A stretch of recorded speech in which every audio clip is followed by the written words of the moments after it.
Boa noite, pessoal. Tudo bem? Tivemos um probleminha aqui de transmissão para o YouTube, mas acredito que já está resolvido. Gostaria que vocês colocassem aí para mim se vocês me ouvem bem e se me vê também, porque teve um pequeno probleminha aqui. E eu gostaria que vocês fossem se apresentando. Eu já vi que várias pessoas aqui se apresentaram, né? Estou vendo aqui pelo celular que eu consigo ver, que eu não consigo ver aqui. Que tem várias pessoas de vários lugares, tem de Itapuã, tem pessoas de Florianópolis, tem de vários locais, né? Euclides da Cunha. Enfim, vão colocando aí de onde é que vocês são. Se vocês já conhecem alguma coisa de pedagogia sistêmica, compartilhe também com seus amigos, porque mesmo que ele não se inscreveu, ele pode assistir e também poder se apoderar um pouco desse conhecimento que vai ter transmitido aqui hoje para vocês. Mas coloque para mim se vocês me ouvem bem, né? E se vocês realmente já sabem sobre pedagogia sistêmica ou se é uma novidade para vocês. Eu gostaria de que vocês fossem aí deixando no chat os seus comentários, que isso com certeza vai nos ajudar também aqui para que mais pessoas fiquem sabendo da nossa live. Bom, eu vou começar aqui a pegar os slides para que nós possamos começar a fazer a transmissão, porque tem muito conteúdo.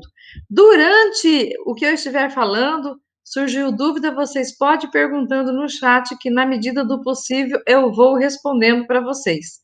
Eu sou Antônia Brás, sou diretora do Instituto AGC e fundadora, sou também consteladora familiar e coach, e tenho mais de 30 anos de experiência na educação, fui professora por muitos anos. E eu sempre, embora não sabia, muitos anos atrás, que era pedagogia sistêmica, acho que de alguma forma eu fiz algumas coisas sistêmicas sem saber, né?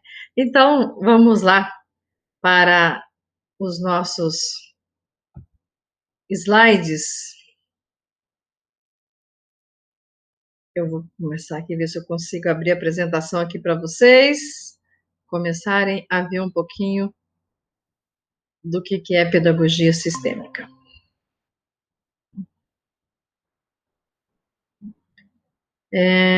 Não ficou muito grande aí, não, pessoal?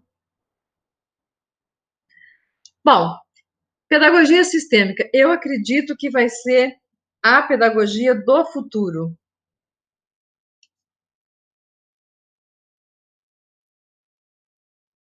Ela não aparece aqui para o pessoal ver?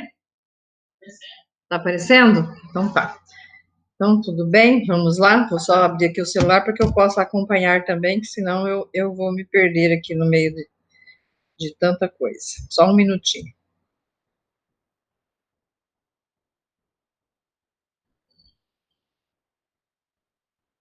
Se eu consigo ver o chat. Isso. Muito bom. Algumas pessoas aqui falando que não sabem o que é pedagogia sistêmica. A Áurea fala que ela é de Brasília, tem um pouco de conhecimento. E aí no Distrito Federal, né, Áurea, vai começar até por lei, né, a questão da pedagogia sistêmica. Embora não precise uma lei para ter pedagogia sistêmica, mas já é um avanço. Bom, a pedagogia sistêmica, ela é uma corrente da psicopedagogia, né? Ela foi desenvolvida baseada em todo o trabalho do Bert Helling, né, com as constelações familiares.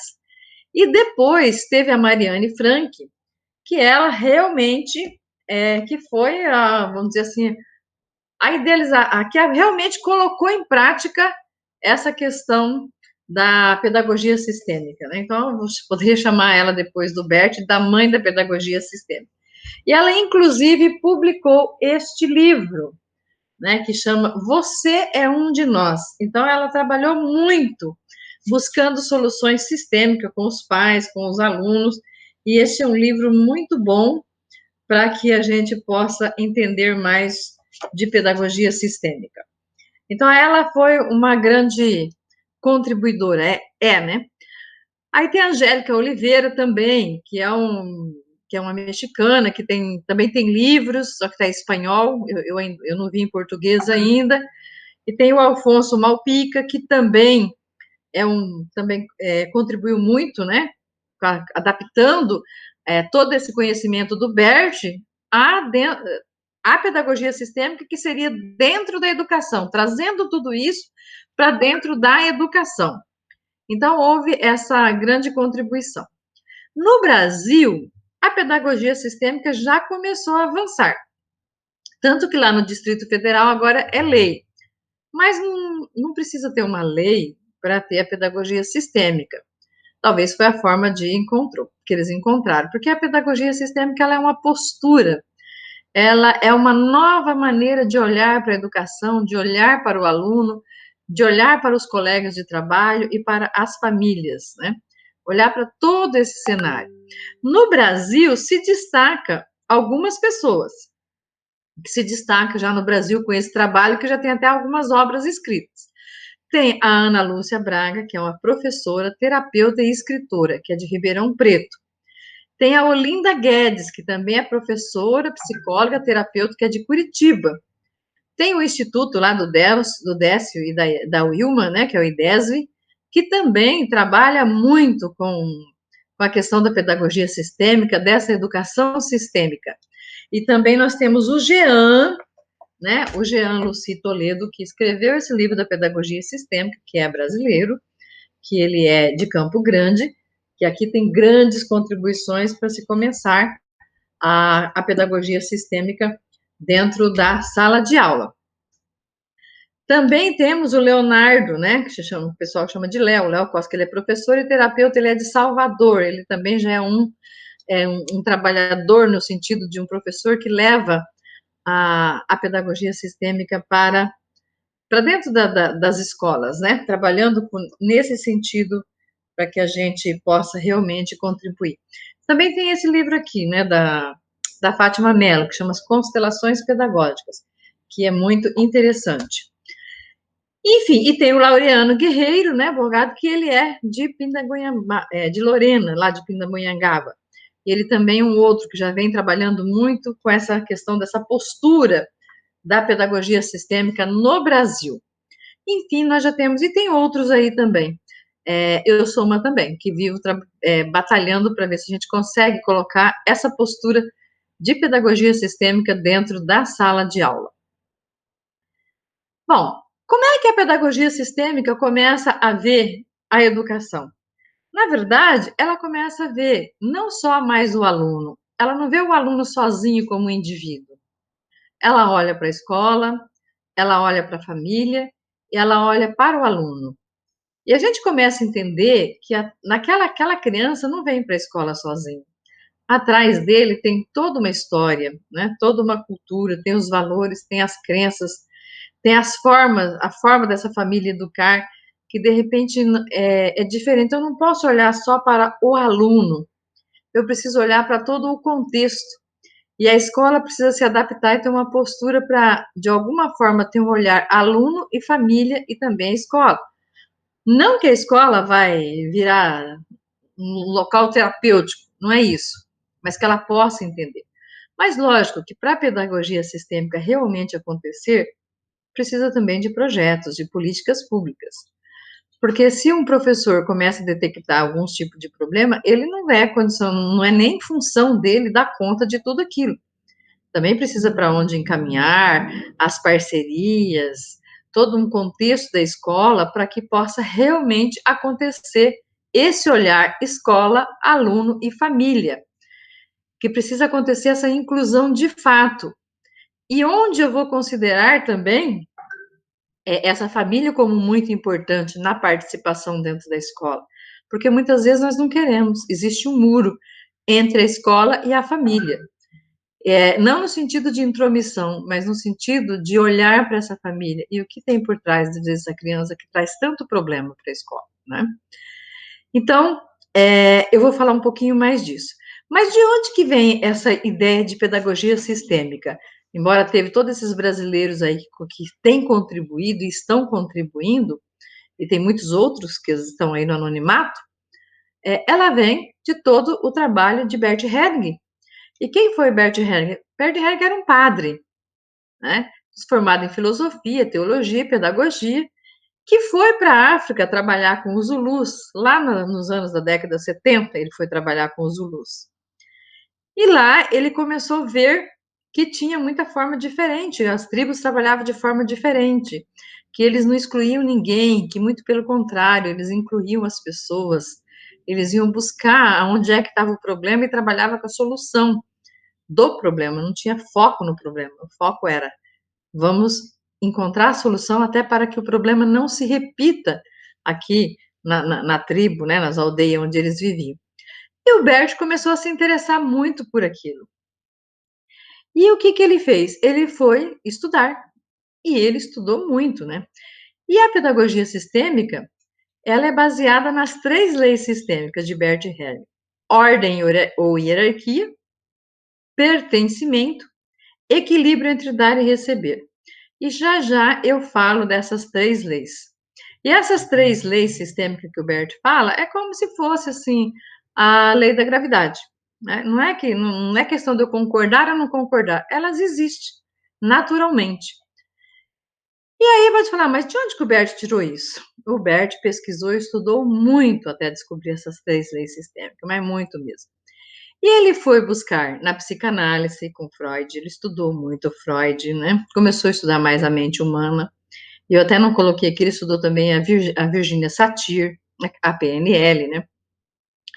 Ele estudou também, ele foi buscar, na hipnose, ele estudou muito o Milton Erickson, até porque o Bert não criou a constelação com o boneco veio depois. Quando ele iniciou, era em grupos.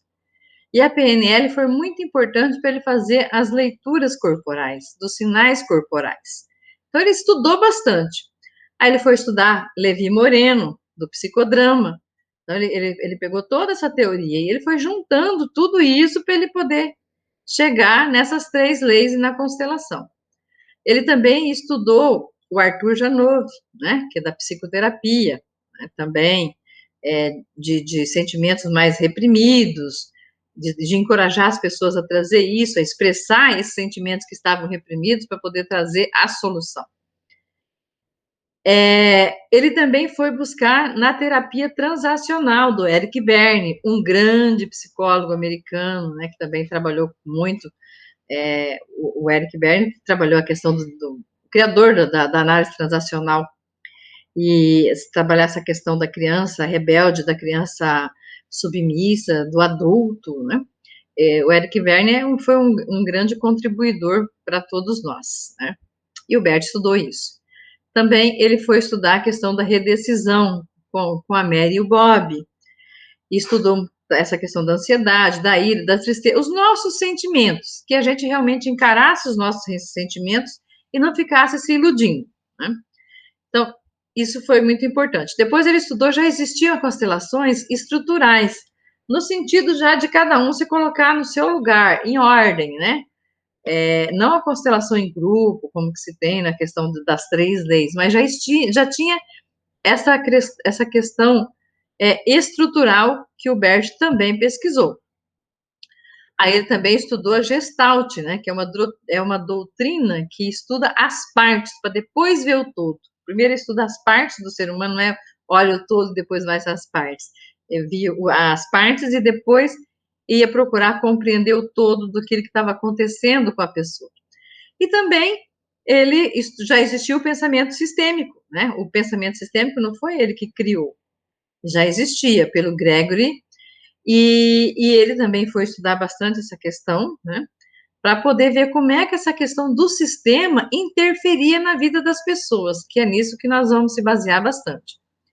E também estudou a teoria da compensação, do Ivan, né, onde acentua o equilíbrio entre o dar e o receber nos relacionamentos humanos.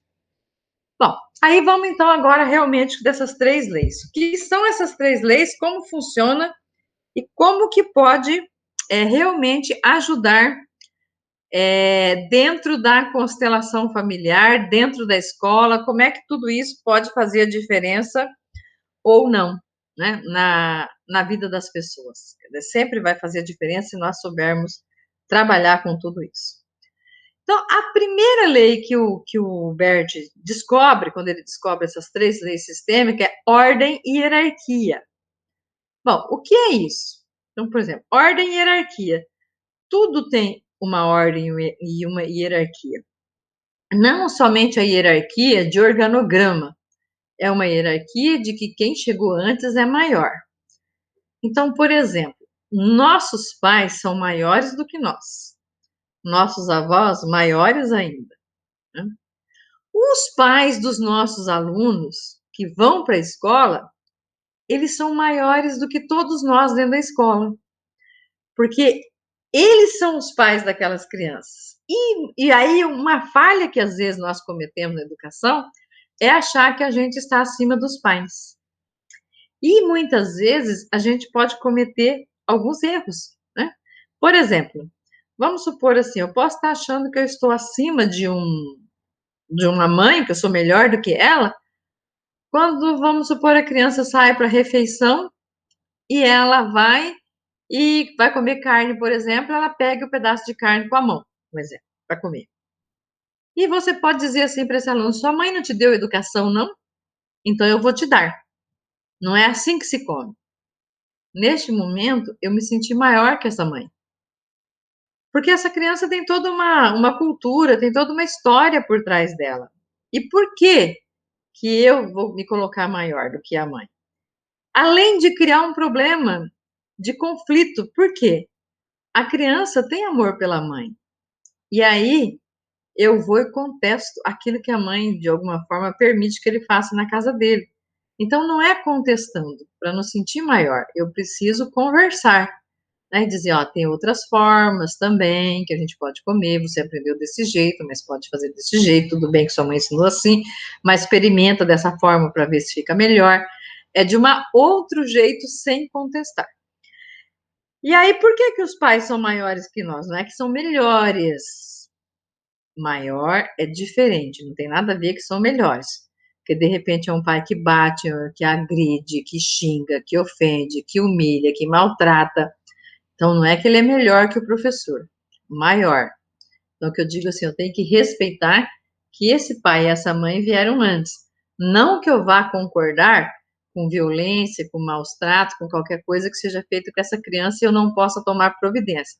Não é nada disso. O que eu digo é assim, eu não posso achar que eu sou melhor do que aquele, maior do que aquele pai e aquela mãe, porque eu estudei e de repente eles não estudaram, ou porque eles têm uma forma de viver muito simples, o conhecimento deles, por exemplo, às vezes é muito pouco, às vezes a abordagem que eles fazem pode ser um pouco brusca, pode ter uma forma de falar com a gente um tanto agressiva, faltar com respeito. Agora, também o fato deles serem maior não significa que eles têm o direito de ofender ninguém. Tem que existir respeito, né, de ambas as partes. Mas vamos explicar um pouco a ordem, esquecendo um pouquinho a escola, que acho que vai ficar um pouquinho mais fácil. Então, vamos supor, vamos pegar aqui, faz de conta que essa menina sou eu. Esse aqui é meu pai. Então, meu pai, maior do que eu.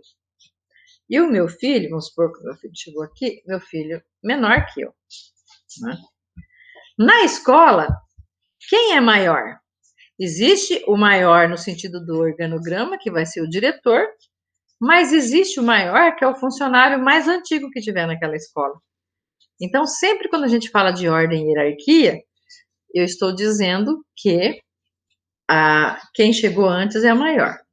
Agora, veja bem, se o professor começa a achar que a mãe dessa criança, vamos falar de ordem agora dentro da escola, começa a achar que a mãe dessa criança não é muito boa, né? A mãe dessa criança não é muito boa.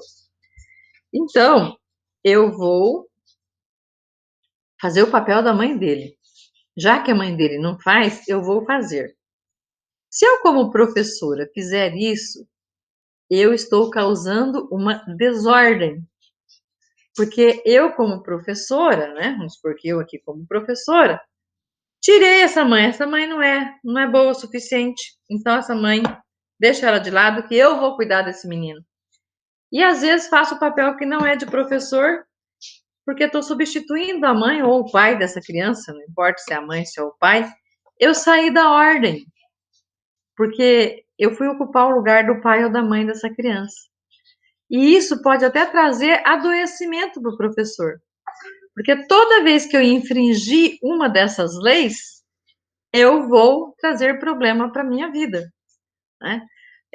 Isso só até na nossa vida pessoal. Quer ver um exemplo de infringir a ordem? Eu começo a me comportar como mãe do meu marido. Como se a mãe dele não ensinou muitas coisas boas para ele, agora eu vou começar a fazer um monte de coisa com meu marido, que de repente a mãe dele deixou de fazer. E eu quero substituir algumas coisas que a mãe dele não fez. Eu saí da ordem. Esse casamento pode até acabar, pode acontecer uma traição, porque saí da ordem. Ou eu posso adoecer, ou ter perdas financeiras. Então a ordem ela tem que estar presente em tudo, né? Exemplo, os pais sempre são maiores do que os filhos. Nunca, e tem hora que inverte, tem filho que ele começa, os pais são tão criança, tão imaturo, que a criança começa, às vezes, cuidar do pai e da mãe. Neste momento, aconteceu uma infração dessa lei. Eu infringi essa lei da ordem e da hierarquia e trouxe problema para a minha vida, ou para a vida do meu aluno, ou para a vida do meu filho, enfim. Sempre é a ordem, eu preciso respeitar a ordem. Se eu já fui casada 2, 3 vezes, existe uma ordem de companheiros. O primeiro marido, o segundo marido, o terceiro marido. E o último marido é menor que todos. E se ele entra, por exemplo, numa discussão de querer não respeitar o lugar daqueles que vieram antes, acontece a desordem.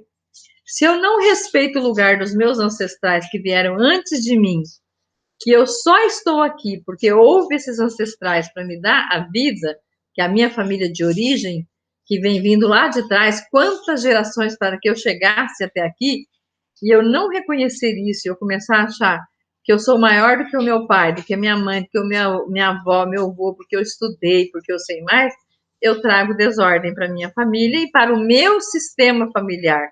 E tudo isso gera consequências, podendo ser doenças, perdas financeiras, conflitos, várias outras questões.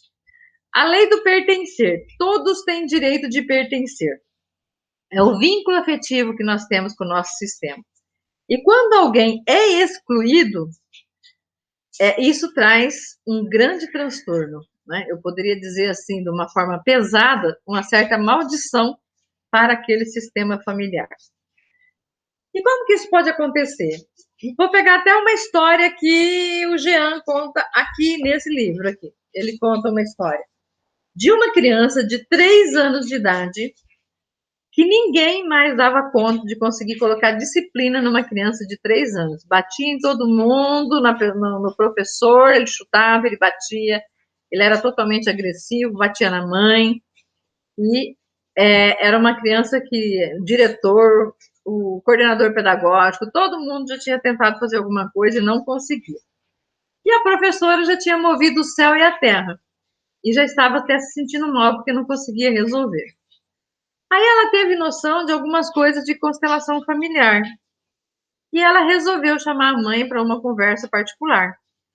E falou para a mãe se a mãe conhecia, se ela sabia que se lá para trás aconteceu alguma coisa, alguém foi excluído. E falou das 3 leis e pediu para a mãe pensar e ver se alguma coisa tinha acontecido. A mãe foi e disse que um irmão dela, na adolescência, com 12 anos de idade, foi expulso de casa porque cometeu um erro simples. Cometeu um erro e o pai botou para a rua, com 12 anos. E esse irmão dela passou a ter ódio do pai e muita mágoa de não poder ter contato com os irmãos e com ninguém. E ele realmente foi excluído da família. Aí a mãe foi, buscou uma constelação, fez um movimento, procurou esse irmão, procurou resgatar esse contato. A criança solucionou o problema. O que apareceu na constelação? Que essa criança de 3 anos de idade estava em lealdade a esse tio. E ela carregava com ela todo aquele ódio que esse tio sentia. E aquela vontade de vingança, né? De agressividade mesmo. Aí você pode falar assim, mas e se ele nem conheceu o tio? Eu posso estar em lealdade ao meu avô, meu tataravô, minha bisavó, não tem questão, não precisa ter conhecido. Por exemplo, as crianças adotivas, elas muitas vezes estão em lealdade, elas não vão estar em lealdade aos pais que adotaram. Elas vão estar em lealdade aos pais que deram a vida, aos pais biológicos. porque ela pertence àquele sistema, ela não pertence ao sistema dos pais que adotaram. Ela pertence ao sistema dos biológicos. E ela pode estar trazendo lealdade de lá. Então, assim, cada vez que alguém é excluído, vai trazer problemas. Eu não posso excluir ninguém da minha família. Eu não posso excluir nem os meus ex-relacionamentos. Não que você tenha que conviver se a pessoa, de repente, o comportamento, a forma que a pessoa te trata, não dá para conviver, não dá para ter um relacionamento, tudo bem, mas você acolhe no coração. De repente você tem um tio lá que ele é assassino e ele é perigoso, ou ele usa droga e ele fica muito violento, não dá para conviver com ele. Eu vou dizer, eu sinto muito pelo seu destino, mas eu te incluo no meu coração. No meu coração você pertence, você tem um lugar, você faz parte. Porque toda exclusão, alguém vai pagar a conta. E quem vai pagar a conta? Sou eu mesmo? Nem sempre. Pode ser o meu filho, pode ser o meu neto. Quantas pessoas estão pagando a conta hoje de coisa que aconteceu lá atrás? Então, nenhuma criança pode ser excluída, nenhum pai, nenhuma mãe, independente do comportamento deles. Eles pertencem, eles fazem parte. Mesmo que não dê para conviver, eles pertencem e fazem parte. E isso a gente tem que respeitar. Porque, de acordo com o Bert Helling, eles estão em lealdade a alguém. E ao invés de nós excluirmos alguém da nossa família que às vezes está nos dando muito trabalho, a gente deveria dizer assim: eu sinto muito que foi você o escolhido para pagar a conta do nosso sistema. Porque aquela pessoa está pagando a conta de alguém lá atrás que foi excluído ou que fez alguma coisa de errado e que causou problema para a vida da pessoa. A terceira lei é o equilíbrio entre o dar e receber. E por que, deixa eu falar um pouquinho desse pertencer. E por que, por exemplo, às vezes uma criança adoece? Às vezes uma criança está sempre doente e o professor não sabe o que faz, né? A criança vai para a escola e fica doente. Às vezes ela ouviu o pai falar que ia matar a mãe. Então, às vezes ela quer ficar dentro de casa, que ela acha que se ela ficar dentro de casa, ela vai salvar a mãe. Ela, por exemplo, vê que a mãe está doente e ela quer salvar a mãe. E muitas vezes ela não quer ir para a escola. Ou, por exemplo, o pai dela não estudou. E ela, por lealdade ao pai dela, fala: meu pai não estudou, também não posso estudar, né? Eu lembro de uma constelação que eu fiz, de um rapaz que ele estava totalmente bem perdido mesmo, bem perdido na vida. E a mãe dele venceu. E os pais são separados quando ele tinha 1 aninho de idade. Mas o pai não. O pai vivia numa vida assim, precisando de ajuda da avó, né, da mãe dele, que é a avó do menino, numa situação bem difícil. E ele foi e acho que ele queria de alguma forma salvar o pai dele daquela situação, mas o pai dele é bem sem juízo, ele que acabava fazendo o papel do pai. E aí depois quando a gente viu que ele estava em lealdade com o pai dele, e eu pedi para ele falar a frase para o pai dele assim: eu sinto muito, meu pai, que você escolheu esse caminho, né? Eu te honro, te respeito, mas a minha forma de agradecer você vai ser vencendo na vida, vai ser superando, vai sendo fazer diferente de você. Aí, quando eu falei a palavra vencendo na vida e sendo próspero, usei as palavras prosperidade, que ele tinha que repetir o que eu falei, ele falou assim: não, espera aí. Antes de eu repetir isso, se eu fizer isso, eu não estarei traindo meu pai? Falei, não, você não vai estar traindo. Então, o que ele sentiu? Que ele achava que ele não ia pertencer, porque como é que ele pode vencer na vida se o pai dele vivia em situação de extrema pobreza? Então, aí ele falou assim, eu falei, não, inclusive você pode ajudar o seu pai, você não precisa ficar igual ao seu pai, para você dizer que ama, você pode fazer diferente. Aí ele entendeu. E os filhos têm tanta essa questão de querer salvar os pais, que eu lembro que quando eu era orientadora pedagógica lá na creche Clotilde, eu lembro de um fato bem interessante, que uma criança que estava dando muito trabalho, na hora que as crianças foram deitar lá, que sempre na creche deita um pouquinho, né? ele veio lá na minha sala conversar comigo e ele falou assim: Ô Antônia, você acha que se eu morrer vai resolver o problema do meu pai e da minha mãe? Eu falei: por quê? Ah, porque o meu pai tá preso. Aí eu falei: mas por que seu pai tá preso? Porque ele não pagou o meu dinheiro e a minha mãe denunciou ele, ele foi preso. Então, se eu morrer, ele não precisa mais pagar o meu dinheiro e a minha mãe não precisa mais mandar prender ele e aí fica tudo bem. Nossa, aquilo para mim foi assim um choque, né? Aí eu chamei os pais para conversar, a mãe, né, que o pai estava preso. Eu falei assim: vê se vocês encontram uma outra forma de resolver isso, porque ele está sofrendo muito de saber que o pai dele está preso porque não pôde pagar a pensão. Então, não é que a gente está falando que não tem que cumprir as obrigações, tem que cumprir, mas precisa se encontrar uma forma de ser menos pesado, sabe? A coisa não precisa ser tão pesada, ser tão dolorida, porque a criança pega tudo para ela. Ela quer salvar a mãe que está doente, o pai que bebe, ela traz todas aquelas angústias. À noite ela escutou um falando que ia matar o outro, dependendo da situação, da realidade daquela criança, ela traz tudo aquilo para dentro da escola. Né? A terceira é o equilíbrio entre o dar e receber. O que é o equilíbrio entre o dar e receber? Né? Lógico que o professor sempre vai dar mais para o aluno, né? Porque ele é o mestre.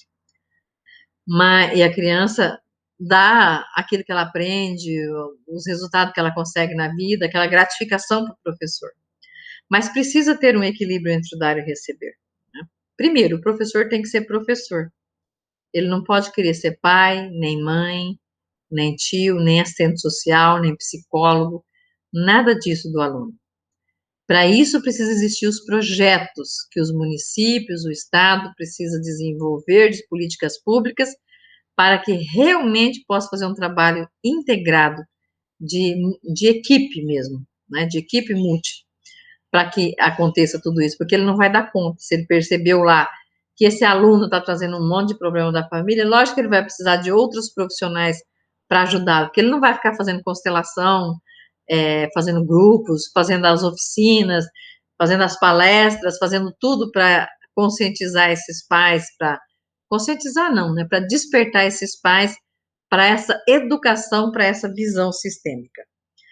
Então, precisa existir um equilíbrio entre dar e receber. Eu vou começar a falar até assim no casamento, que é uma das coisas que mais acontece. Se essa mulher aqui dá demais para esse homem, fizer demais, e ele não retribuir, esse casamento vai ter problema. Ou esse cara vai embora, ou ele trai, ou ele faz alguma coisa que vai magoá-la profundamente. Ou essa mulher adoece, ou tem perdas financeiras.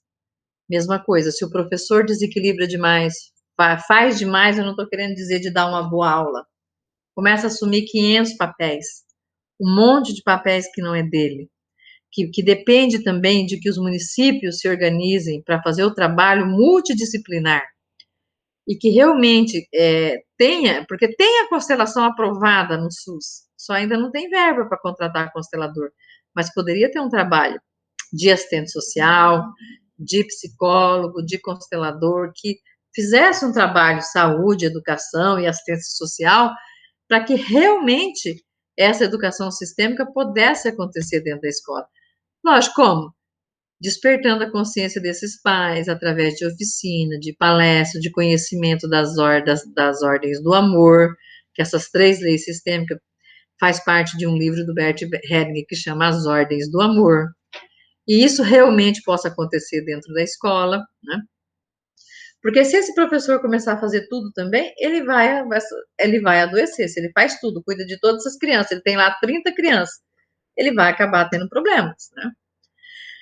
Bom, eu não sei se ficou claro aí a questão da lei entre o dar e o receber. Isso também entre colegas, porque só pode desequilibrar pais e filhos, né? Avós que vieram antes.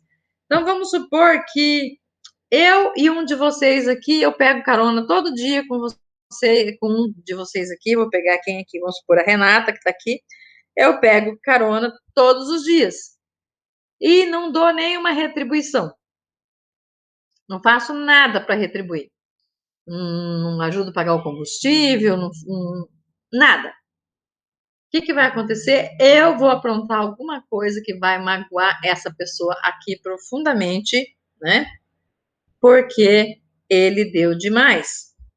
E no casamento é a mesma coisa, e na escola é a mesma coisa.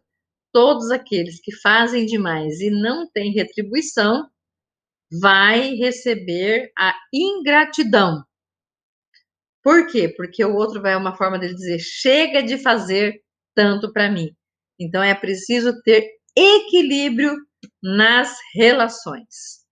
Isso é muito importante que tenha esse equilíbrio, né? E aí vamos pensar assim, essa criança, você que é professor, e qualquer que é pai, que é mãe, qualquer pessoa que esteja aqui presente nesse momento, nesse workshop, entenda que você não é você sozinho. Primeiro, vamos pegar aqui 11 gerações. Em 11 gerações, para você chegar aqui, precisou de 4.094 pessoas. Você traz nas memórias celular essas gerações. Assim como eu tenho dons de, por exemplo, sei lá, meu avô tocava piano muito bem e eu também toco muito bem.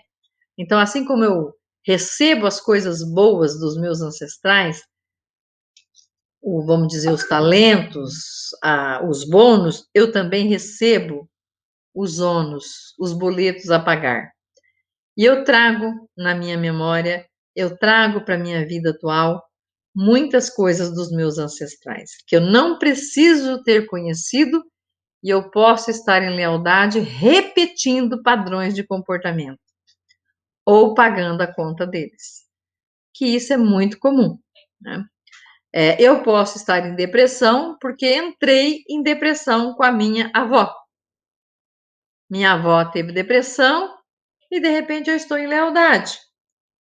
A criança, de repente, ela teve lá um avô assassino, violento, e ela vem para a sala de aula com toda aquela violência porque ela está em lealdade com o avô, com o bisavô, com qualquer outra pessoa. Ah, mas ele nem sabe.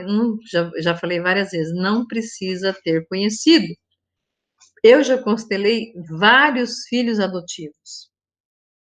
E essas pessoas estavam em lealdade com seus pais biológicos. Quando os pais que adotaram, sabe da história, às vezes chega para mim e fala, Antônia, tá repetindo a mesma história do pai, a mesma história da mãe, tá igualzinho. Por quê? Porque tá herdando aquela origem, aquilo está em lealdade, né? Está em lealdade àquelas pessoas da família dele, do sangue, ele não é do biológico. Então você não está sozinho, você traz com você uma história. E essa criança que chega lá na sua sala de aula, para você professor ou você professora, ele chega com toda essa ancestralidade, com costumes também, com a herança genética, tudo isso vem. Por exemplo, ó, quer ver uma coisa que às vezes vocês não podem até não acreditar? Mas olha, gente, deixa eu pedir um pouquinho aqui para vocês. Ó, compartilha a live aí com mais pessoas, né? Tantas pessoas se inscreveram, mas nem todos estão aqui. Eu sei que a gente tinha mais de 200 inscritos. Eu queria que vocês compartilhassem, convidassem os amigos. Mesmo depois que encerrar, ela vai ficar aqui, que vocês compartilhassem com as pessoas. O seu celular.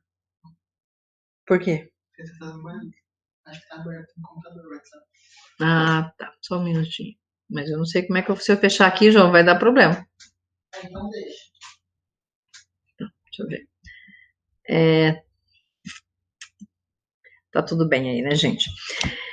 Vamos lá. Então, vou mostrar aqui a imagem dessas 11 gerações. Essa criança não vem sozinha, né? Essa criança vem com tudo, toda essa carga. Então, que nem eu estava falando dos adotivos, eles às vezes têm lealdade. Outra coisa que costuma ter muita lealdade que aí não é só com a questão da família, tá? Eu posso ter lealdade, o sobrevivente de acidente, muitas vezes fica em lealdade aos que morreram e começa a querer morrer também, entrar em depressão, porque ele tem culpa porque ele sobreviveu. Não são todos os casos, mas tem isso também. E a gente pode ter muita lealdade, vamos pegar nós brasileiros. No meu tem as três origens, de índio, tem de português e tem de escravo. Então, se eu tenho muito a origem forte, assim, entrei numa lealdade com a questão de quem foi escravo, eu posso querer trabalhar demais, sempre para ganhar pouco, porque eu posso estar em lealdade a um tataravô lá que foi escravo. E de repente entrei na lealdade com ele, trabalhava demais para ganhar muito pouco. Posso estar em lealdade com também dos índios e ficar sempre no sistema de troca. Eu faço isso, terapeuta tem muito isso, né? Ah, eu faço tal coisa para você, a gente troca por isso. Os índios têm muito essa questão de troca, né? Então, aí de repente, mas por que que a minha vida não vai? Por que que as coisas não caminham? Porque muitas vezes eu estou nessa lealdade. E por isso não vai. E essa criança também, que às vezes chega na sala de aula, muitas vezes ela está em lealdade. Quer ver situações de lealdade? O autismo. Não são todos os casos, mas uma grande maioria das crianças autistas estão em lealdade a alguém que se matou na família. É muito raro você constelar um autista e não ter um suicídio na família. A maioria dos casos, bom, eu até agora não peguei nenhum que não tivesse. Mesmo quando a pessoa falou, não, não tem, eu falei assim, você pode pesquisar? Foi pesquisar e tinha, né? De repente, o vitiligo. O vitiligo, provavelmente, ele vem de uma situação de que tem alguém excluído nessa família que não foi visto e que algo nessa família, que de repente está até escondido embaixo do tapete, a sujeira, precisa ser vista. Então, vem, de repente, o vitiligo vem aqui no rosto mesmo, estampar, que é para. Vocês precisam olhar para isso que vocês não querem olhar. Então, tem várias situações, né? Se a gente for aqui analisar, tem muita, muita, muita questão de que às vezes a pessoa está com uma doença, uma dificuldade de aprendizagem, um déficit de atenção, e às vezes uma constelação pode ajudar a amenizar o problema. Um ser hiperativo, e na verdade, às vezes tudo que ele precisa é saber de com quem que ele está com lealdade, e a questão já se resolver, e o professor fica lá penando, penando, penando, e não consegue, às vezes, dar conta da situação e fica se sentindo até culpado, né? Bom, aí vamos pegar assim, aí já a postura do professor e de todos os profissionais da educação que tiver dentro da escola, né? Que não é só o professor também, é uma rede, todo mundo faz parte.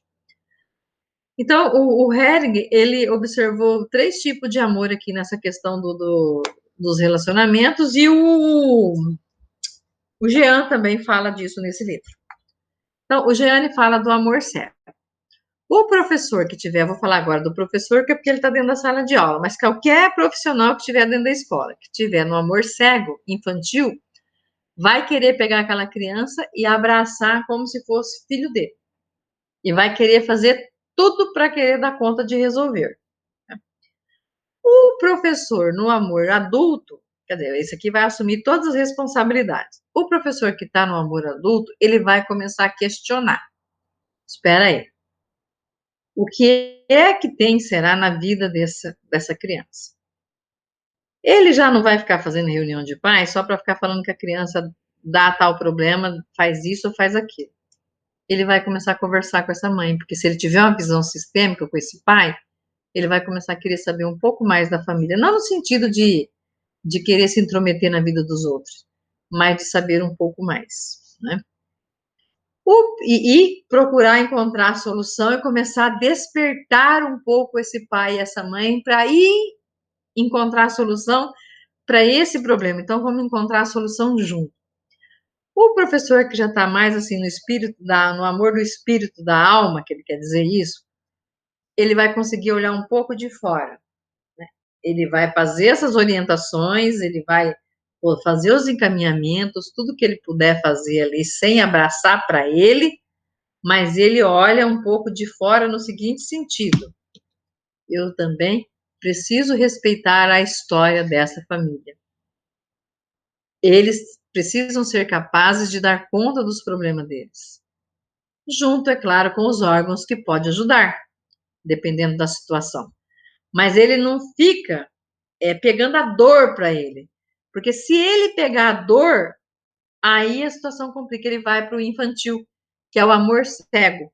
Quando a criança vê a mãe doente e ela também adoece, quer morrer, É o amor cego, ela quer dizer assim: "Eu morro por você, mamãe, eu morro no seu lugar". Porque ela acha que se ela morrer no lugar da mãe, ela vai salvar a mãe, mas na verdade não vai, né. E muitos de nós temos esse amor cego, esse amor infantil. Às vezes, por exemplo, quando morre alguém da nossa família, nós queremos morrer também. Neste momento, nós estamos no amor cego. Eh, e às vezes quando eu também não quero sair daquela situação. Eu lembro que eu constelei uma vez uma moça que o pai dela tinha um problema, e ela passou a ter o mesmo problema que o pai dela. E eu pedi para ela dizer para o pai dela assim: "Meu pai, eu recebo sua força e sua bênção, mas esse peso eu deixo com você. Eu me liberto dessa lealdade". Ela falou: "Não, eu não vou falar isso. Se meu pai está doente, eu também tenho que ficar doente. Então você tem que arranjar um jeito do meu pai e eu ficar bem". Eu falei assim: "Mas o seu pai teria que estar aqui". Ele teria: "Não, meu pai não vem, ele não acredita nessas coisas de constelação". Eu falei: "Então nós não podemos fazer nada". Ela falou: "Não, e você está falando para eu falar igual a outra consteladora que eu já fui. Então eu vou embora". Eu falei: "Então sinto muito, você pode ir, não precisa pagar a constelação, uma vez que você quer continuar carregando o sofrimento do seu pai, como se você carregasse o sofrimento do seu pai, o seu pai fosse se curar. Não vai se curar. Você precisa se liberar". Então, às vezes essa criança está carregando muita coisa, e o professor pode orientar. E a escola pode desenvolver os projetos, as oficinas, as palestras, nesse sentido de educação sistêmica. Se a escola, juntamente com todos os órgãos, começar a trabalhar um trabalho realmente de equipe, essas situações dentro das escolas tendem a melhorar. A indisciplina, o bullying e muitas outras situações, né. Bom, até coloquei aqui, né, o professor cego é aquele que pensa que pode resolver. Então eu já falei disso daqui. Depois, se vocês quiserem, a gente pode mandar esses slides para vocês. Bom, aí posturas que facilitam o trabalho sistêmico, né. Aceitar as famílias como elas são. Eu não posso mudar as famílias dos meus alunos. Eu posso oferecer algumas coisas na escola que eles possam despertar e eles quererem fazer a mudança. Mas eu mudar a família, não, né? Eu posso oferecer algumas condições, mas quem faz a mudança precisa ser eles mesmos. Eu preciso querer mudar. Então, aquele pai, aquela mãe, aquela família precisa querer. Respeitar os alunos, né? Respeitar como eles são. Eu não posso ficar falando assim: "Ah, isso aí vai ser o quê? O pai dele é isso, o pai é bandido, a mãe não sei o quê, esse aqui não tem jeito". Se eu fico falando isso, eu não respeito esse aluno. Esse aluno, eu posso dizer assim, esse aluno tem uma história de muita dor, de muito peso. A história dele é muito pesada. Aí sim, eu estou respeitando o aluno. É muita coisa para ele carregar sozinho. Respeitar os valores e as crenças de todos, porque ninguém precisa pensar igual a mim e nem ter os mesmos valores. Ter um olhar diferente, né, para todos. Entender também assim, gente, ó, se numa escola tem um professor com 60 anos, um professor com 40, um professor com 25 anos de idade, a gente tem que entender que não é tão simples chegar num consenso para todo mundo começar a ter a mesma linha de pensamento. São gerações diferentes trabalhando junto, com um olhar diferente, que nós também precisamos respeitar esses pontos de vista e esse olhar dessas gerações diferentes. Respeitar também a dimensão multigeracional, que é aquilo que eu já falei, das lealdades. Essa criança está em lealdade a algum membro da sua família. E aí também, mesmo que você já moveu o céu e a terra e não consiga mudar a vida dessa criança, você precisa entender que essa lealdade é dele e só ele e a família dele vai poder resolver isso. Entender que os pais dos nossos alunos são grandes, porque eles vieram antes, né, na vida do aluno. E aceitá-los como são, sem ficar falando que aquela mãe é preguiçosa, ou é folgada, ou é barraqueira. Se for barraqueira, a gente tem que falar com ela assim: olha, aqui é um local de educação, eu gostaria de conversar com calma, com tranquilidade, será que é possível? Para não ficar aquela coisa de aquelas pessoas fazendo barraco na escola, né? Precisamos ter foco na solução do problema que as crianças trazem e não no problema. E é tão sistêmico, gente, que às vezes acontece, agora que vai se formar a sala de aula no início do ano, presta atenção se não tem sala de aula, que a maioria das crianças vão trazer os mesmos tipos de problemas. Por exemplo, essa sala, a maioria dos pais são separados, ou tem problemas de conflitos, de brigas, enfim, coisas nesse sentido. Preste atenção nisso para vocês verem como que a coisa parece que tem uma atração. Respeitar a comunidade, né? A comunidade onde eu estou. Não quer dizer também aonde é que eu trabalho, né? Ali só tem problema, ali só tem isso, ali só tem aquilo. Eu preciso ter um respeito. Essa comunidade, com certeza, eles estão envolvidos em um emaranhamento sistêmico de lealdades. Inserir e incluir as famílias como parte da escola, para que eles possam valorizar a escola e o professor. Porque quando eu inserir, e inserir não é a escola virar a casa da mãe Joana, mas é eles se sentirem que eles são parte, né? Que eles fazem parte de tudo aquilo ali. Neste momento, eles vão conseguir valorizar a escola e o professor, que muitas vezes não está sendo valorizado. Às vezes os pais não têm o menor respeito pelo professor, às vezes até ensina o filho a xingar o professor. Por isso que precisa fazer esse trabalho de parceria, que é um desafio, não é um trabalho simples. Por isso que tem que se criar projetos, né? Eu estava vendo lá no Distrito Federal, vai ter muita capacitação, muita formação para que todos realmente possam participar dessa forma de educação sistêmica.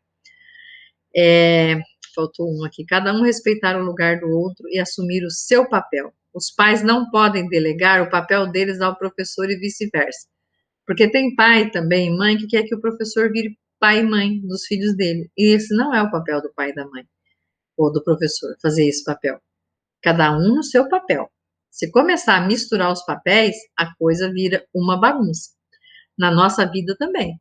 Se a esposa vira mãe do marido, ou vira filha, ou os filhos começam a virar os pais dos pais, a confusão acontece, né? Não tem como continuar. Aí a saúde e o adoecimento do professor. E o professor acaba adoecendo. A educação é um dos lugares onde os profissionais mais tiram licença.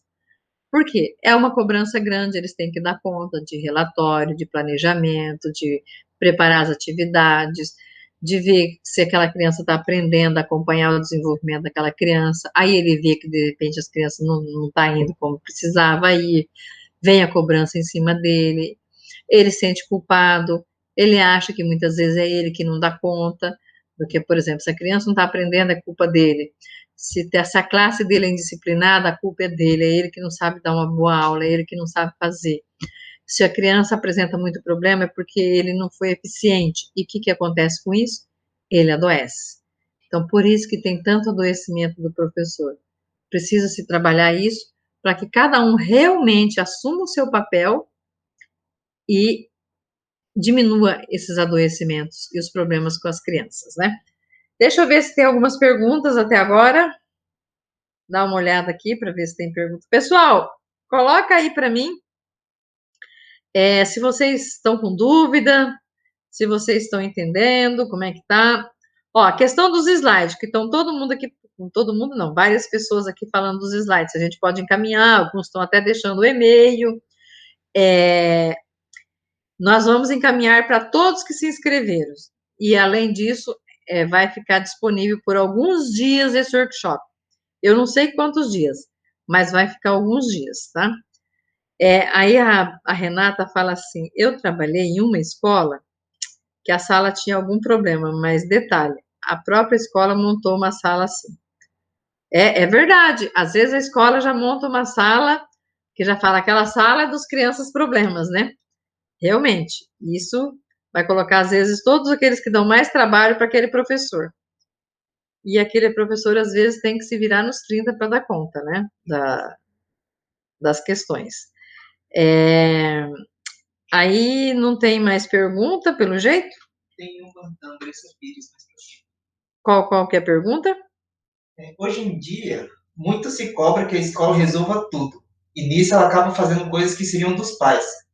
Por isso é que ocorre uma desvalorização da escola e dos professores? Sim. Sim, Vanessa, perfeito, porque quem faz tudo acaba não dando conta. O papel da escola é ensinar, é levar o conhecimento, é ajudar o aluno a crescer, a se elevar. Agora, se o professor, às vezes, tem que virar psicólogo, às vezes tem que até arrumar a cesta básica, porque ele fica lá pensando, puxa lá vida, o fulano vem para a escola só para comer. E às vezes é mesmo, porque não tem comida na casa dele. Aí o professor começa também a pensar em arrumar uma cesta básica. É tudo, né? Tudo é o professor. E até as campanhas, né, gente? Vocês perceberam que tudo que as pessoas querem oferecer, eles querem na escola? Parece que a escola virou um portal de tudo. Aí não dá certo, porque se a escola tiver que dar conta de tudo, não tiver um trabalho multidisciplinar, não vai dar certo. Eu acho assim que saúde, são várias secretarias, por exemplo, pegar o município, né? Saúde, educação, assistência social tem que caminhar muito junto com projetos integrados. E esse é um sonho, né? Fiquei quase 30 anos, 27 anos na educação do município de Presidente Prudente. Sempre foi um sonho de tentar colocar isso, mas infelizmente até hoje não conseguiu virar realidade. Porque se a gente não tiver um trabalho integrado, que realmente a gente possa fazer os encaminhamentos com objetivos, todo mundo com clareza, né? Vamos ver como que vai ser isso do Distrito Federal agora, se vai dar certo. Porque vai, com toda, acho que tem até uma ONG que vai cuidar de toda essa questão aí para essa organização, para acontecer essa educação sistêmica, quem sabe eles viram um modelo, né? Eu torço para que dê certo, porque vai ser muito importante. Agora, a escola não pode dar conta de tudo. Se a escola tiver que dar conta de tudo, infelizmente, não vai dar certo, né?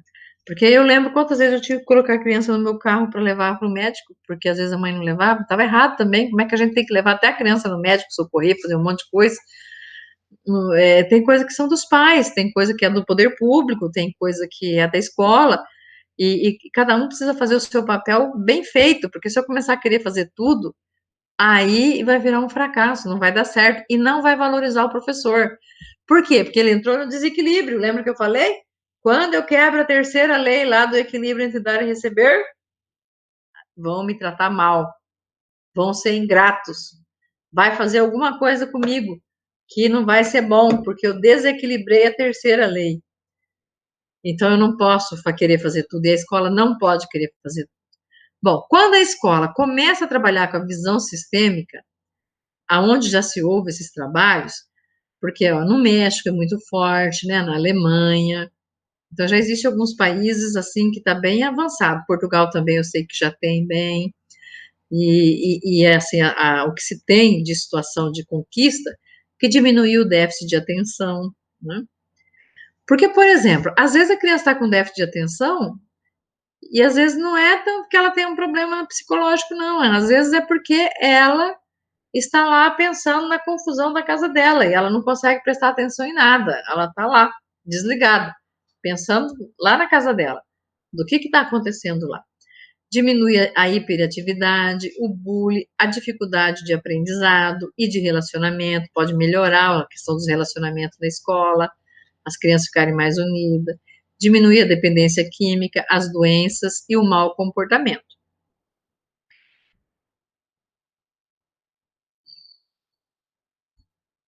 Bom, todas as crianças são boas, se permitirmos que elas sejam boas. Isso significa que, ao invés de olharmos somente para as crianças, olhamos com amor para onde elas olham. Eu preciso saber para onde essa criança olha, porque às vezes quando eu conversar com ela e saber realmente qual é a dor dela, ela pode se acalmar. Eu lembro de um dia eu fui, tempo que eu era professora adjunta, eu fui substituir, logo no início da carreira, numa escola aqui em Presidente Prudente. E aquele dia eu falei assim, gente, eu fiquei pensando, será que é porque mas eu fui substituir, não foi só um dia, acho que foi uma semana que eu peguei de substituição. E tinha um menino lá que, meu Deus do céu, ele chegou a pegar a cadeira para atacar no outro colega, mas pensa, rasgou o caderno dele, fez uma... Eu fiquei sem saber o que eu fazia. As crianças saíram para o intervalo, para tomar o lanche, eu fiquei pensando, meu Deus do céu, como é que eu vou conseguir ficar essa semana aqui com esse menino fazendo tudo isso? Eu acho que ele deve estar revoltado porque eu vim substituir a outra professora.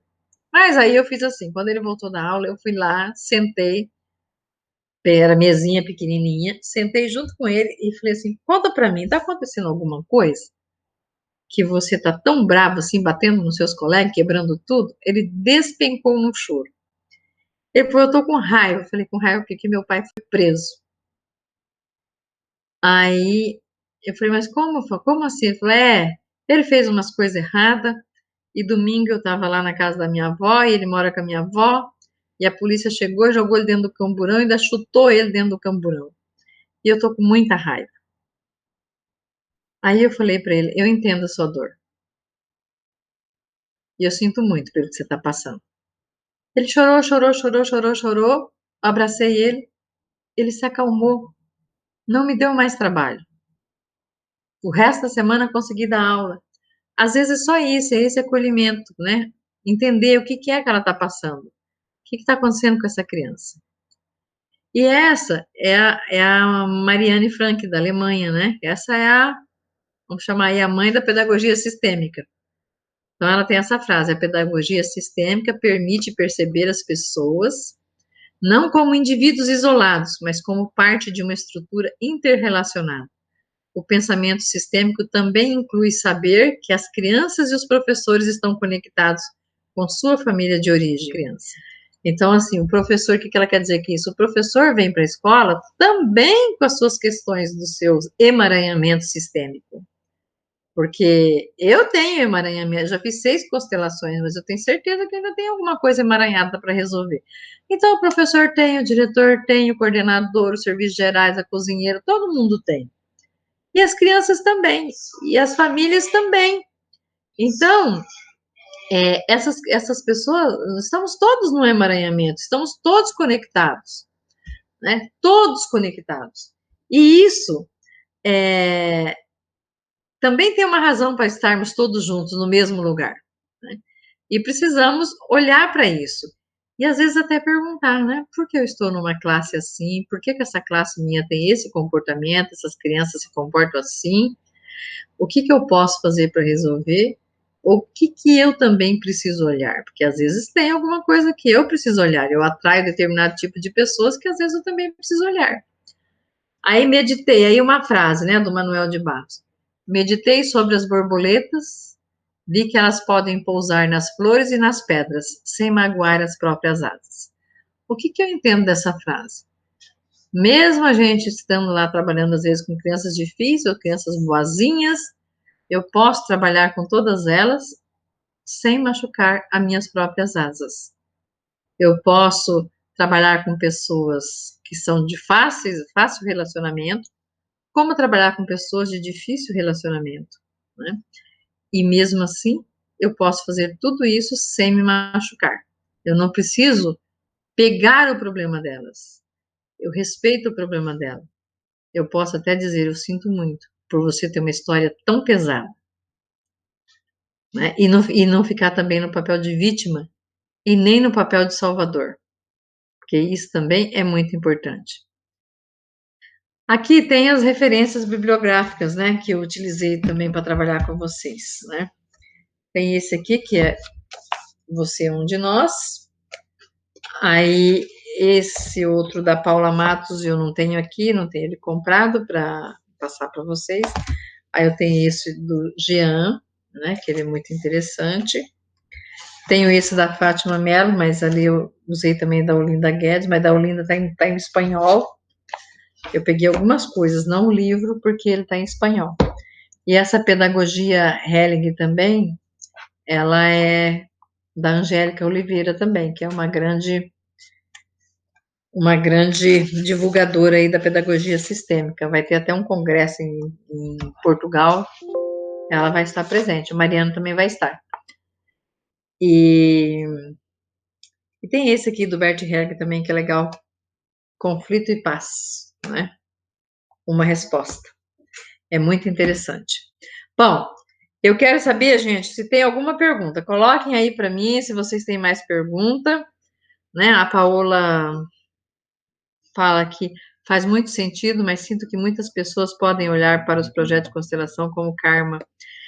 É, muito interessante isso. Deixa eu falar uma coisa, ó. Por que muita gente confunde constelação familiar com religião? Porque o Bert era padre.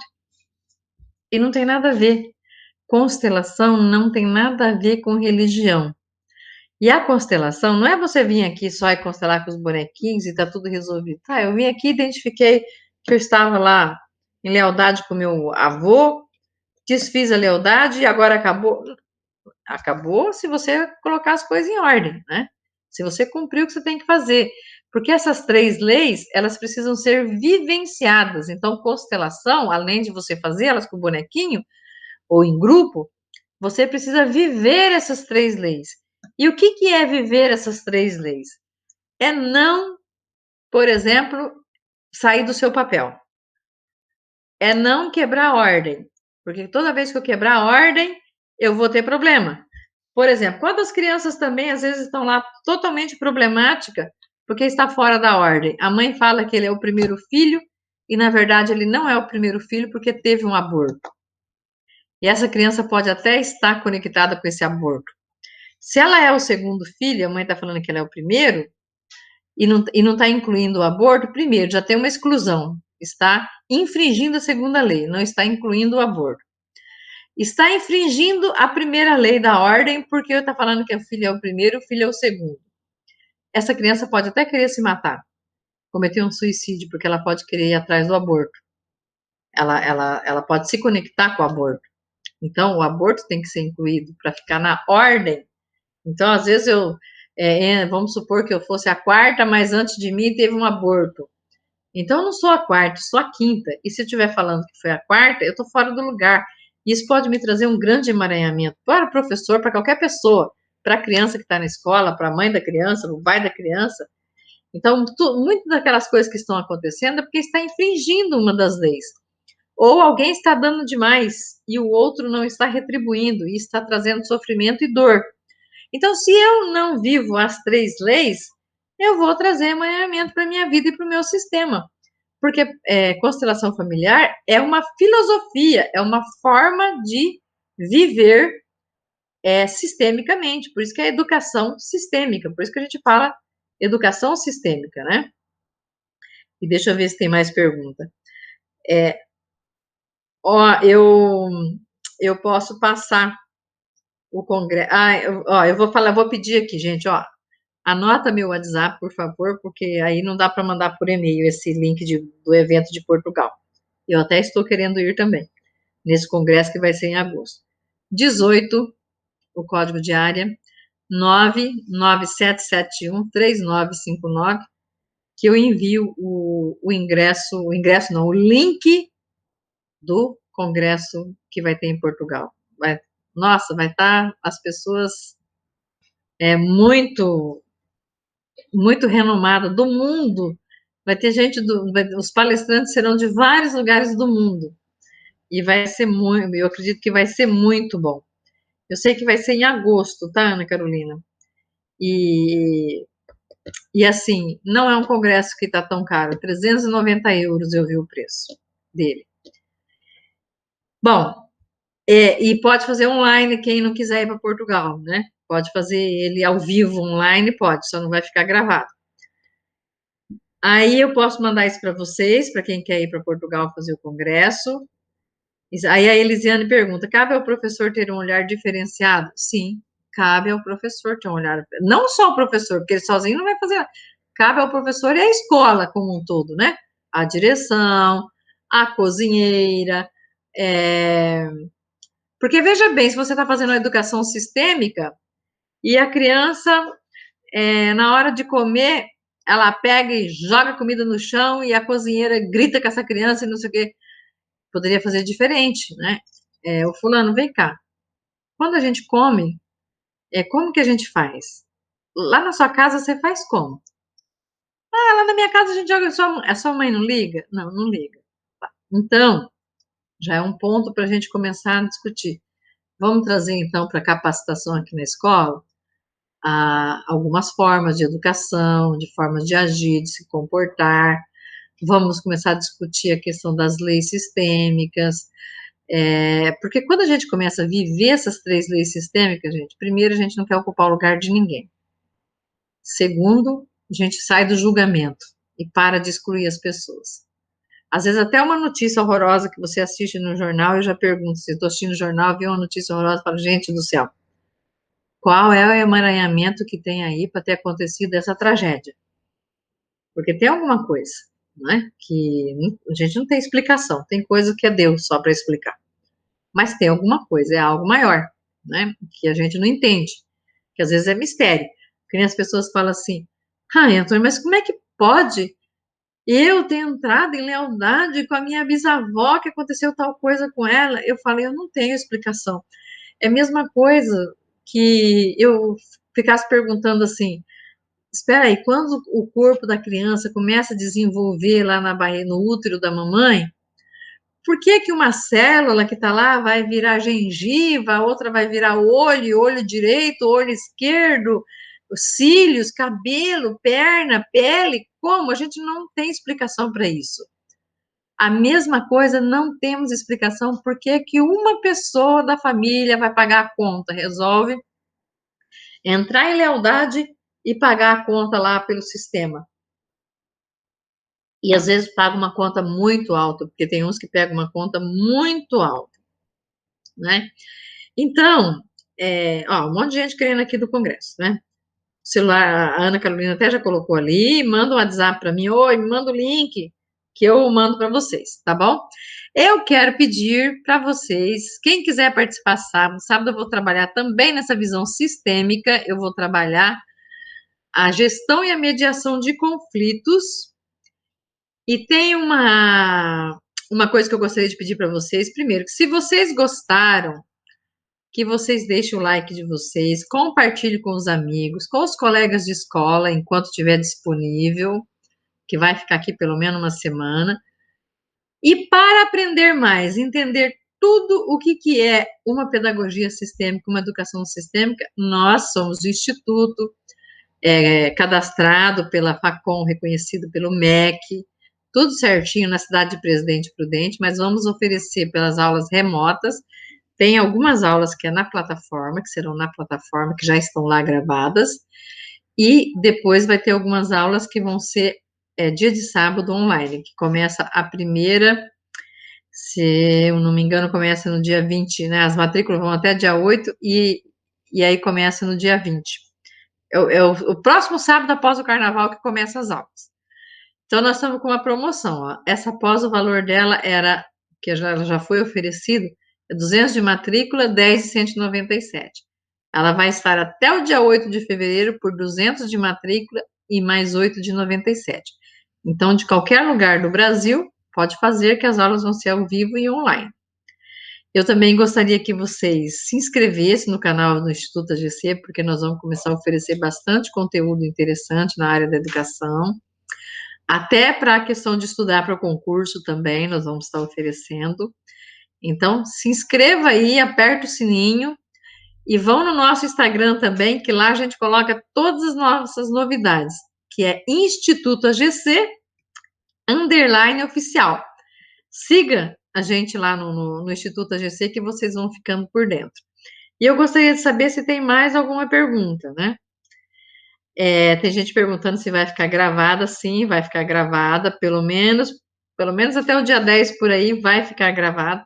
Eu quero agradecer a todos vocês, mas eu gostaria de saber se ainda tem dúvidas. Se vocês ainda têm dúvidas, o Anderson fala assim, a pedagogia sistêmica poderia fazer parte do currículo do curso de licenciatura de pedagogia. Seria meu sonho, Anderson, quem sabe, né? No curso de pedagogia, eu ainda acredito que isso vai acontecer. Talvez eu não veja isso, mas eu acredito que vai acontecer isso, né? Porque vai ser o futuro. Nós não vamos conseguir dar conta de tantos conflitos, de tantas questões dentro da escola, se nós não adotarmos uma educação sistêmica. Eu tenho certeza que nós estamos no começo, ainda começando a preparar a terra para colocar a semente, mas essa semente vai germinar e a educação sistêmica vai ser uma realidade no nosso Brasil, assim como já é em vários países. Eu acredito nisso, né? Acredito muito, tá? Esse livro da Mariane, ele tem em PDF. Se alguém quiser também, depois pede que a gente manda, tá? Isso aqui é bem interessante, esse livro aqui, para vocês verem, porque aqui vai ter muitos exemplos de como que ela trabalhou, de situações que ela resolveu, e na pós-graduação nós vamos poder fazer isso. Então, a pós está com um valor bem acessível. Quem quiser, é só fazer contato amanhã, até o dia 8, né? Pode fazer o contato até o dia 8. Nesses dois WhatsApp aqui, ó, 918 988 10 0039 e o 18 99802 5301 e perguntar sobre a pedagogia sistêmica que a equipe envia para vocês todas as informações. Mas nos sigam lá. E eu também, estou sempre colocando conteúdo, vídeos, material no meu Instagram e também no meu YouTube. O meu Instagram é Antônia_Brás, né? E o meu YouTube é Antônia Brás, o meu canal. Também tem meu site, tem meu e-mail. Quem quiser é só estar escrevendo para mim ou para o Instituto que nós teremos prazer em atender vocês. E ainda vou ver se ainda tem alguma pergunta mais. Perguntando quanto tempo a duração da pós e a carga horária. Ah, tá. A carga horária é 450 horas e a pós, ela tem duração de 6 meses, tá? Mas como você vai poder fazer, tirando as aulas que serão ao vivo online, as outras aulas que estão gravadas na plataforma, você faz no seu tempo. Tenho 6 meses para ir fazendo. Aí a Paola fala que ela está cursando psicopedagogia. E aí também, gente, o Instituto AGC trabalha com mais de 100 pós-graduação. Caso alguém queira fazer pós-graduação, é só nos escrever. Nós temos mais de 100, nós temos pós-graduação em todas as áreas, na área da engenharia, da saúde, da educação, do direito, da gestão. É só nos escrever que nós temos muita coisa. E lá no meu canal tem muita coisa de constelação. Se vocês quiserem entender divisão sistêmica, né, não é só de constelação. Vocês vão ver vários vídeos onde lá eu dou mais exemplo com os bonequinhos, como as coisas acontecem, que dá para resolver muita coisa na nossa vida. Então, pensar assim, se eu coloco essas 3 leis em práticas, das ordens do amor, que é a ordem, né, o equilíbrio e o pertencimento, a minha vida com certeza muda. Eu penso assim, a minha vida era uma vida antes de eu conhecer a constelação e outra vida depois que eu conheci a constelação. Porque eu já era professora, pedagoga, trabalhava também com capacitação, que eu fiz pós-graduação em gestão estratégica de pessoas, e fui para São Paulo fazer o coach na academia do coach com Edmar Unida, que hoje chama IDEU, mudou o nome. E lá ele me apresentou a constelação, me convidou para assistir um dia. E eu fui até com medo, né? Porque eu achei que era coisa. Falei, será que esse negócio é de espírito? É espírita? O que é isso? Vi que não era nada disso. E vi que tem muito estudo e fundamento para tudo que acontece. E mudei a minha cabeça. Depois fui pesquisando, fui estudando, até que resolvi fazer curso. E hoje eu fiz vários cursos de constelação familiar, né? Inclusive até em questão do gemelar, que hoje é uma coisa que eu trabalho muito também, que também é de uma alemã, né? Os alemães sempre aí avançados nessa questão sistêmica, porque tem muito gemelar sofrendo demais, que não se encontra, e na verdade, tudo o que aconteceu com essa criança, ou com essa pessoa, que hoje ainda continua sofrendo, é que a mãe estava grávida de gêmeos, e perdeu um, e nem soube, nem percebeu. Talvez teve um sangramento, mas o médico mandou fazer repouso. E esse gemelar passa muitas vezes a vida perdido. Por exemplo, um vazio no peito muito grande, às vezes sente muita dor de cabeça, está sempre procurando alguma coisa que parece que não encontra, né? Às vezes vai comprar as coisas, não consegue comprar um só, compra mais de 2. Alguns têm mancha no corpo, outros têm muita intuição, e alguns chegam em casos mais graves, chegam até a ouvir vozes. Outros não se permite vencer porque ele carrega a culpa, porque ele teve contato com esse irmão, embora ele não saiba, mas ele está procurando o irmão. Então é como se ele dissesse assim: sem você, meu irmão, eu não posso ir a lugar nenhum. E às vezes tem muitas crianças que estão assim, como tem muitos adultos que estão assim. E às vezes numa constelação familiar, tudo isso pode contribuir com a solução dessas questões e a pessoa ter uma vida mais saudável, mais leve, mais tranquila. tem pessoas carregando peso demais, né? Nós também temos curso para formar consteladores familiares, mas isso é um outro momento eu falo disso. Hoje eu quero deixar para você, professor, para você, profissional da educação, que você tenha um olhar para os alunos, para as crianças que frequentam a escola diferente. Quando você vê um aluno trazendo muito problema, aquele aluno que a gente acha que ele é um aluno problema, complicado, olhe e analise qual a história que está por trás dessa criança. Qual é o peso que essa criança carrega? Deixe eu olhar diferente antes de eu julgar e criticar. Porque quando a gente começar a olhar assim e for possível identificar o que é que essa criança carrega, com certeza a educação vai mudar, porque nós vamos criar projetos de sensibilização para despertar uma nova postura, um novo olhar. A educação sistêmica ela é baseada no amor, ela é a pedagogia do amor, não amor piega, mas um amor que realmente quer a solução dos problemas, sem pegar a dor dos outros e carregar os fardos, mas é ajudar essa pessoa a falar, ó, você não precisa carregar esse peso, ele pode ser mais leve, você pode deixar ele com quem ele pertence. E você também, professor, não tem que carregar todos os pesos, carregue aquilo que é seu e deixe aquilo que não é seu a quem pertence. Muita gratidão a todos que participaram aqui até agora. O certificado até março, quem participou vai receber, né? E também, assim, vai ficar disponível esse conteúdo por alguns dias, pelo menos até dia 10 de fevereiro nós vamos deixar. E talvez depois saia, vamos ver o que nós vamos decidir. Mas estamos aqui disponível para tirar as dúvidas de vocês. É só fazer contato conosco, lembrando que a equipe começa a trabalhar amanhã, às 8 horas da manhã. Então, talvez vocês façam pergunta hoje, o pessoal não responde, mas amanhã eles começam a responder. Gratidão a todos, gente. Fique na paz. E se puder deixar o like aí, fazer um comentário, a gente agradece. Que isso nos ajuda também. Gratidão. Tchau para vocês.